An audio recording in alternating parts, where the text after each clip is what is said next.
नमस्कार, Thakur study point में आप सबका स्वागत है। मैं आज आप लोगों के बीच लेकर आ चुकी हूँ साइकोलॉजी पार्ट 4, जिसमें कि आज हम कुछ महत्वपूर्ण प्रश्नों के बारे में डिस्कस करने वाले हैं। वीडियो को शुरू करने से पहले अगर आप मेरे चैनल पर नए हैं तो प्लीज चैनल को सब्सक्राइब करें, साथ ही बेल आइकन प्रेस करें और अगर आपको मेरी वीडियो पसंद आए तो आप वीडियो को लाइक एवं शेयर जरूर करें। चलिए वीडियो को शुरू करते हैं। सबसे पहला प्रश्न है, पीयूष ग्रंथि को जाना जाता है। पीयूष ग्रंथि को किस नाम से जाना जाता है? इसका सही उत्तर हो जाएगा मास्टर ग्रंथि। अगर आपसे पूछा जाता है कि मटर के आकार की अंतःस्रावी ग्रंथि कौन सी होती है? जो मास्टर ग्रंथि या पीयूष ग्रंथि है, ये मटर के आकार की होती है और ये कहाँ पर होती है? ये मानव के मस्तिष्क में स्थित होती है। कहाँ पर स्थित होती है? मानव के मस्तिष्क में स्थित होती है। अगला प्रश्न है, किसी विशिष्ट धातु के प्रति व्यक्ति के प्रत्याक्षिक झुकाव को क्या कहते हैं? इसका सही उत्तर हो जाएगा ऑप्शन बी, अभिवृत्ति। जो व्यक्ति का किसी वस्तु के प्रति प्रत्यक्ष झुकाव होता है उसे एटीट्यूड कहा जाता है। अभिवृत्ति में किसी घटना के प्रति, किसी व्यक्ति के व्यक्तित्व के प्रति या नजरिए का किसी स्थान के प्रति दृष्टिकोण पैदा होता है। अगला प्रश्न है, निम्न में से कौन सा कारक स्मृति से संबंधित नहीं है? इसका सही उत्तर हो जाएगा ऑप्शन डी, अनुभूति यानी फीलिंग। स्मृति के कितने प्रकार होते हैं? 3 प्रकार। कौन से होते हैं? पहला होता है सेंसरी मेमोरी, दूसरा होता है शॉर्ट टर्म मेमोरी, तीसरा होता है लॉन्ग टर्म मेमोरी। मेमोरी के कारक कितने होते हैं? 4। कौन कौन से? पहचान, रिटेंशन, रिकॉल एंड लर्निंग। चौथा कौन सा होता है? लर्निंग। अगला प्रश्न है, बुद्धि का कौन सा सिद्धांत सामान्य बुद्धि जी और विशिष्ट बुद्धि एस की उपस्थिति का समर्थन करता है? इसका सही उत्तर हो जाएगा स्पीयरमैन का सिद्धांत। स्पीयरमैन ने बुद्धि का कौन सा सिद्धांत दिया था? द्विकारक सिद्धांत। कौन सा? द्विकारक सिद्धांत दिया था किसने? स्पीयरमैन ने। अगर आपसे पूछा जाता है कि बुद्धि का प्रथम सिद्धांत कौन सा है? बुद्धि का प्रथम सिद्धांत कौन सा है? एक कारक सिद्धांत। कौन सा? एक कारक सिद्धांत। और ये किसने दिया है? अल्फ्रेड विने ने। अगला प्रश्न है, सामूहिक क्रियाकलाप द्वारा बच्चों में किन गुणों का विकास होता है? इसका सही उत्तर हो जाएगा उपरोक्त सभी। नेतृत्व का विकास होता है, सहयोग की भावना का विकास भी होता है और अनुशासन की भावना का भी विकास होता है। अगला प्रश्न है, एक मानसिक रूप से मंद बालक की बुद्धि लब्धि होगी। जो एक मानसिक रूप से मंद बालक होता है उसकी बुद्धि लब्धि कितनी होती है? उसकी बुद्धि लब्धि 70 से कम होती है। अगर आपसे पूछा जाता है कि सामान्य बालक की बुद्धि लब्धि, जो सामान्य बालक होता है उसका आईक्यू कितना होता है? 90 से 110। अगला प्रश्न है, सर्वप्रथम बुद्धि परीक्षण का निर्माण किसके द्वारा किया गया था? सर्वप्रथम बुद्धि परीक्षण का निर्माण किसके द्वारा किया गया था? अल्फ्रेड बिने के द्वारा, और इन्होंने बुद्धि का एक कारक सिद्धांत दिया था। अगला प्रश्न है, प्रत्येक विद्यार्थी स्वयं में विशिष्ट है, इसका अर्थ है? अर्थ क्या होगा कि कोई भी दो विद्यार्थी अपनी योग्यताओं एवं रुचियों और प्रतिभा में एक समान नहीं होते हैं। हर बच्चे की सीखने की अपनी क्षमताएं होती है और अपनी योग्यताएं होती है। अगला प्रश्न है, निम्न में से कौन सा जन्मजात या जैविक प्रेरक नहीं है? इसका सही उत्तर हो जाएगा ऑप्शन सी, आदत। जन्मजात प्रेरक कौन से होते हैं? जन्मजात प्रेरक होते हैं जैसे भूख, प्यास, निद्रा और आराम। ये वाले कौन से हो गए? जन्मजात प्रेरक। और जो आदत है, आदत कैसा प्रेरक है? ये है अर्जित प्रेरक। कौन सा प्रेरक है? अर्जित प्रेरक। अगला प्रश्न है, पियाजे के अनुसार संज्ञानात्मक विकास की प्रथम अवस्था है। इसका सही उत्तर हो जाएगा सेंसरी मोटर स्टेज। अगर आपसे पूछा जाता है कि पियाजे ने संज्ञानात्मक विकास की अवस्थाओं को कितने भागों में बांटा है? पियाजे ने इसे 4 अवस्थाओं में बांटा है। पहली कौन सी है? सेंसरी मोटर स्टेज, दूसरी है प्री ऑपरेशनल स्टेज, तीसरी है कंक्रीट ऑपरेशनल और चौथी है फॉर्मल ऑपरेशनल स्टेज। अगला प्रश्न है, सीखने के अंतर्दृष्टि सिद्धांत को किसने बढ़ावा दिया है? इसका सही उत्तर हो जाएगा ऑप्शन ए, गेस्टॉल्ट सिद्धांतवादी ने। अगर आपसे पूछा जाता है कि अंतर्दृष्टि या सूझबूझ का सिद्धांत किसने प्रतिपादित किया है, तो इसे प्रतिपादित किया है कोहलर ने। किसने? कोहलर ने। गेस्टॉल्ट का अर्थ क्या होता है? गेस्टॉल्ट का अर्थ होता है पूर्ण या समग्र रूप। क्या होता है? पूर्ण या समग्र रूप। अगला प्रश्न है, गणितीय संबंधी अधिगम अक्षयता कहलाती है? गणितीय गणना से संबंधित अधिगम विकलांगता क्या कहलाती है? इसका सही उत्तर हो जाएगा डिसकैलकुलिया। अगला ऑप्शन यहाँ पर दिया गया है डिसलेक्सिया। तो डिसलेक्सिया किससे संबंधित है? डिसलेक्सिया पढ़ने से संबंधित विकार से है। पढ़ने से संबंधित जो विकार उत्पन्न होते हैं उसे क्या कहा जाता है? डिसलेक्सिया। और डिसग्राफिया किसे कहते हैं? जिस बच्चे के अंदर लिखने से संबंधित डिसेबिलिटी होती है, लेखन से संबंधित डिसेबिलिटी को क्या कहते हैं? डिसग्राफिया। डिस्प्रैक्सिया किसे कहते हैं? जिसमें मोटर समन्वय प्रभावित होता है।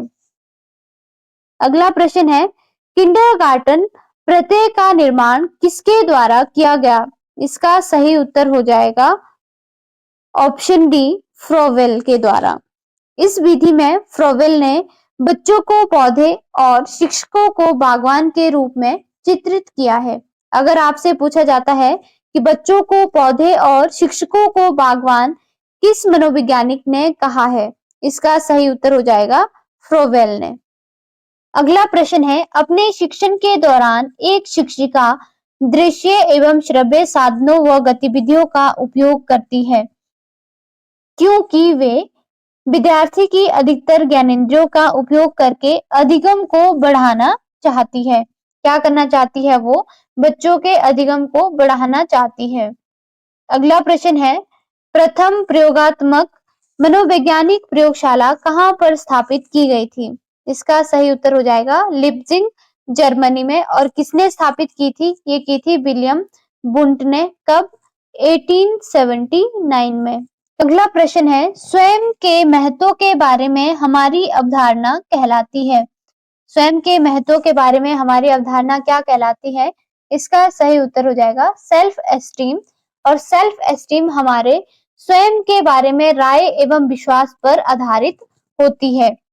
यहाँ पर दिया गया है स्वचेतना, यानी अपने बारे में जागरूक होना, इसको बोलते हैं स्वचेतन। और स्वदक्षता बोलते हैं जिसमें कि विशिष्ट लक्ष्य तक पहुंचने के लिए स्वयं के कार्य की दक्षता पर विश्वास किया जाता है। अगला प्रश्न है, तंत्रिका तंत्र की सबसे छोटी इकाई क्या है? इसका सही उत्तर हो जाएगा ऑप्शन डी, न्यूरॉन। अगला प्रश्न है, एरिक्सन के मनोसामाजिक सिद्धांत में परिश्रम बनाम हीनता का सही अवस्था कौन सी है? इसका सही उत्तर हो जाएगा ऑप्शन बी, 6 से 12 वर्ष की अवस्था को एरिक्सन के मनोसामाजिक सिद्धांत में परिश्रम बनाम हीनता की अवस्था कहा जाता है। और ये कौन सी अवस्था है? बाल्य अवस्था। कौन सी? बाल्यावस्था। यहाँ पर ऑप्शन दिया गया है 2 वर्ष। तो 2 वर्ष कौन सी अवस्था है? शेषावस्था है। इसमें विश्वास और अविश्वास की घटना होती है।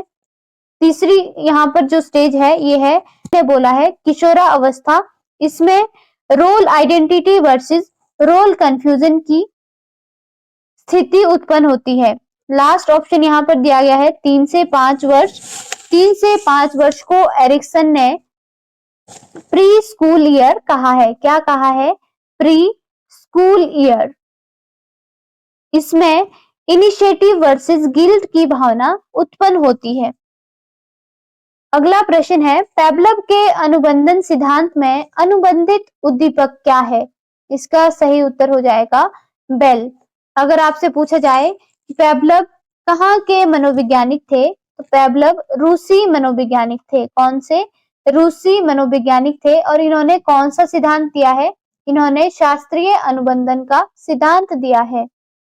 अगला प्रश्न है, कूट संकेतन किसका तत्व है? इसका सही उत्तर हो जाएगा ऑप्शन सी, मेमोरी का।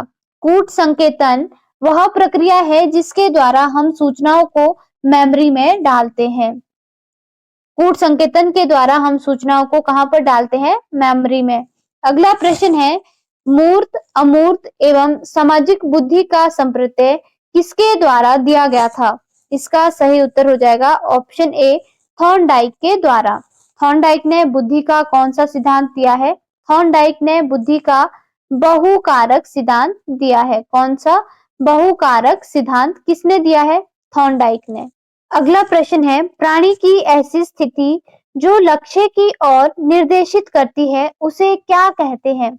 इसका सही उत्तर हो जाएगा मोटिवेशन। मोटिवेशन कितने प्रकार की होती है? 2 प्रकार की, आंतरिक एवं बाह्य। अगला प्रश्न है, किसी क्रिया को बार बार दोहराने से उसका संबंध दृढ़ हो जाता है, थॉर्नडाइक के किस नियम पर आधारित है? इसका सही उत्तर हो जाएगा अभ्यास के नियम पर आधारित है। क्योंकि हम किसी भी कार्य को जब करते हैं तो उसको सीखने के लिए हमें सबसे अधिक आवश्यकता किसकी पड़ती है? अभ्यास की आवश्यकता पड़ती है। यहाँ पर दिया गया है तत्परता का नियम। तो तत्परता का नियम क्या कहता है? किसी भी कार्य को सीखने के लिए हमेशा तैयार रहना तत्परता का नियम कहलाता है। दूसरा ऑप्शन है प्रभाव का नियम। प्रभाव का नियम कौन सा होता है? जो हमारे लिए ज्यादा से ज्यादा लाभदायक होता है, हम उस कार्य को सीखना चाहते हैं। अगला प्रश्न है, स्वयं एवं दूसरों की अनुभूतियों एवं भावों को देखने, समझने एवं उनमें विभेदित करने की योग्यता को क्या कहते हैं? इसका सही उत्तर हो जाएगा इंट्रापर्सनल, और हिंदी में इसे कहते हैं अंतःवैयक्तिक। क्या कहते हैं? अंतःवैयक्तिक। अगर आपसे पूछा जाता है कि किस मनोवैज्ञानिक ने बुद्धि के 9 प्रकार बताए हैं? किस मनोवैज्ञानिक ने बुद्धि के 9 प्रकार बताए हैं? इसका सही उत्तर हो जाएगा हार्वर्ड गार्डनर ने। किसने? हार्वर्ड गार्डनर ने। अगला प्रश्न है, भाषा चिंतन पर आधारित होती है, किसके द्वारा कहा गया? इसका सही उत्तर हो जाएगा वाइगोत्स्की के द्वारा। वाइगोत्स्की भाषा एवं चिंतन को प्रमुख स्थान देते हैं। अगला प्रश्न है, निम्न में से किस अवस्था में बच्चे अपने समवयस्क समूह के सक्रिय सदस्य होते हैं? इसका सही उत्तर हो जाएगा किशोरा अवस्था के। किशोरा अवस्था को तनाव एवं तूफान की अवस्था हॉल ने कहा है। अगला प्रश्न है, जिस प्रक्रिया द्वारा किसी समस्या का अचानक समाधान सूझता है उसे क्या कहते हैं? इसका सही उत्तर हो जाएगा आहा अनुभव। इसे अंतर्दृष्टि या इनसाइट भी कहा जाता है। क्या? अगला प्रश्न है, प्रेरणा की आवश्यकताओं का अनुक्रम सिद्धांत किसका है? इसका सही उत्तर हो जाएगा ऑप्शन ए, मैस्लो का। मैस्लो ने प्रेरणा की आवश्यकताओं के सिद्धांत को कितने स्तरों में बांटा है? 5 स्तरों में बांटा है। अगर आपसे पूछा जाता है कि मैस्लो की प्रेरणा की आवश्यकताओं का जो पदानुक्रम है, इसमें सबसे निम्न स्तर कौन सा है? सबसे निम्न स्तर कौन सा है? Physiological needs. सबसे उच्च स्तर कौन सा है? Self esteem. आज के लिए इतना ही, धन्यवाद।